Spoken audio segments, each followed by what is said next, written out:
Hacking సాఫ్ట్వేర్ల ద్వారా phone tapping చేయడానికి ఆస్కారం ఉందన్నారు టెక్నాలజీ ఎక్స్పర్ట్ నల్లమోతు శ్రీధర్. ఈ లూప్ హోల్స్ సాయంతో మాజీ డీఎస్పీ ప్రణీత్ రావు ఫోన్స్ ని ట్యాపింగ్ చేసి ఉండొచ్చని తెలిపారు. కొన్ని సాఫ్ట్వేర్ల ద్వారా సెల్ ఫోన్ సెక్యూరిటీ లోపాలను ఆధారం చేసుకుని ట్యాపింగ్ చేయొచ్చంటున్న టెక్నాలజీ ఎక్స్పర్ట్ నల్లమోతు శ్రీధర్తో మా ప్రతినిధి సురేష్ ఫేస్ టు ఫేస్. మనతో పాటు ప్రస్తుతం cyber crime expert Nallamothu Sridhar గారు ఉన్నారు. ఒకసారి హ్యాకింగ్ అనేది లేదంటే ట్యాపింగ్ అనేది జరుగుతుందా, అసలు ఎలా జరుగుతుంది, దానిపైన పూర్తి వివరాలు అడిగి తెలుసుకుందాం.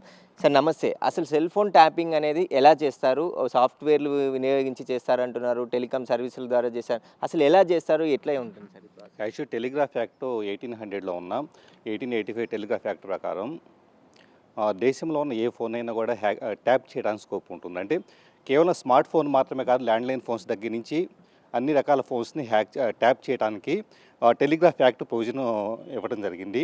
సో దాన్ని బేస్ చేసుకుని ఈరోజు గవర్నమెంట్స్ ఈ విధంగా చేస్తూ ఉన్నాయి. సో ఈ పర్టికులర్ ప్రణీత్ రావు కేసులో వచ్చేటప్పటి డిఎస్పీ అతను ప్రీవియస్ గవర్నమెంట్కి సపోర్ట్ చేస్తూ కొన్ని రకాల హ్యాకింగ్ సాఫ్ట్వేర్స్ని యూజ్ చేసి దీన్ని ట్యాప్ చేయడం జరిగింది. సార్ ఇప్పుడు ప్రధానంగా చెప్తున్నారు, కొంతమంది నెంబర్స్ని హ్యాకింగ్ చేశారు, కొన్ని సాఫ్ట్వేర్లు వినియోగించారు.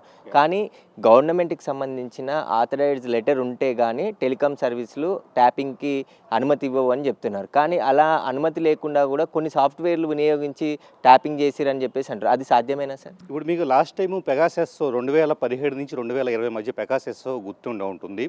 సెంట్రల్ గవర్నమెంట్ దేశవ్యాప్తంగా ఎంతోమంది సోషల్ యాక్టివిస్టులు కావచ్చు, ప్రతిపక్ష నేతలు కావచ్చు, వీళ్ళందరి ఫోన్స్లోకి వాట్సాప్లో ఉండే ఒక సెక్యూరిటీ లూప్హోల్ని బేస్ చేసుకొని ఆ పర్టికులర్ పెగాసెస్ అనే ఒక టూల్ని పంపించి ఎలాంటి అంటే యాక్చువల్లీ ఫిజికల్గా ఫోన్ కంట్రోల్లో తీసుకోవాల్సిన పని లేదు. At the same time a type of spyware program డైరెక్ట్గా పెట్టాల్సిన పని లేదు. జస్ట్ ఒక వీడియో కాల్ ఇనిషియేట్ చేస్తే కనుక ఆ డివైస్ మొత్తం కూడా మన కంట్రోల్లోకి వచ్చే విధంగా పెగాసెస్ని యూజ్ చేయడం జరిగింది.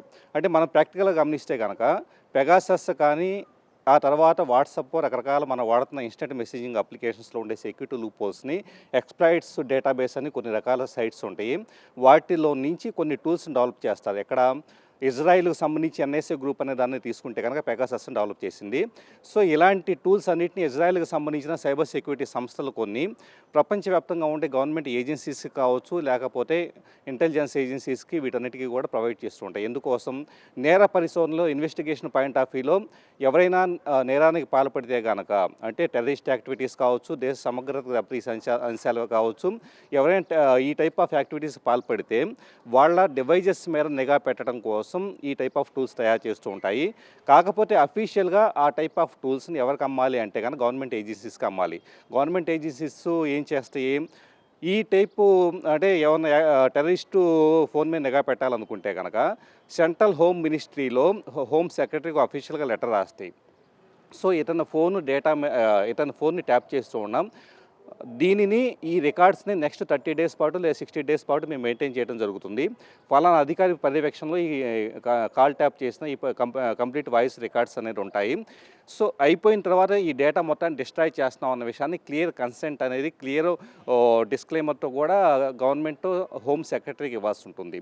సో అలా చేసిన తర్వాత పర్మిషన్స్ వచ్చిన తర్వాత మాత్రమే ట్యాప్ చేయాల్సి ఉంటుంది. కానీ ఇక్కడ దురదృష్టవశాత్తు ఏం జరుగుతుందంటే ఎలాంటి అఫీషియల్ ప్రోటోకాల్ లేకుండా, అంటే గవర్నమెంట్స్ దగ్గర నుంచి స్టేట్ లెవెల్లోనూ సెంట్రల్ లెవెల్లోనూ కూడా హోమ్ సెక్రటరీ దగ్గర నుంచి ఎలాంటి పర్మిషన్ తీసుకోకుండా వివిధ రాష్ట్రాలకు సంబంధించిన ఐటీ మినిస్టర్స్ కావచ్చు, లేకపోతే ఇన్ఫ్లుయెన్షియల్ పీపుల్ కావచ్చు, ఎన్ఎస్ఏ గ్రూప్ లాంటి సంస్థల దగ్గర నుంచి స్పైవేర్ ప్రోగ్రామ్స్ని కొనుగోలు చేసి వాటిని ఈ పర్టికులర్ ఫోన్స్లో ఎవరైతే కనుక అనుమానాస్పదంగా ఉండే రాజకీయ నాయకులు కావచ్చు, వీళ్ళందరూ ఫోన్స్లో ఇన్కార్పొరేట్ చేయడం జరుగుతూ ఉంటుంది.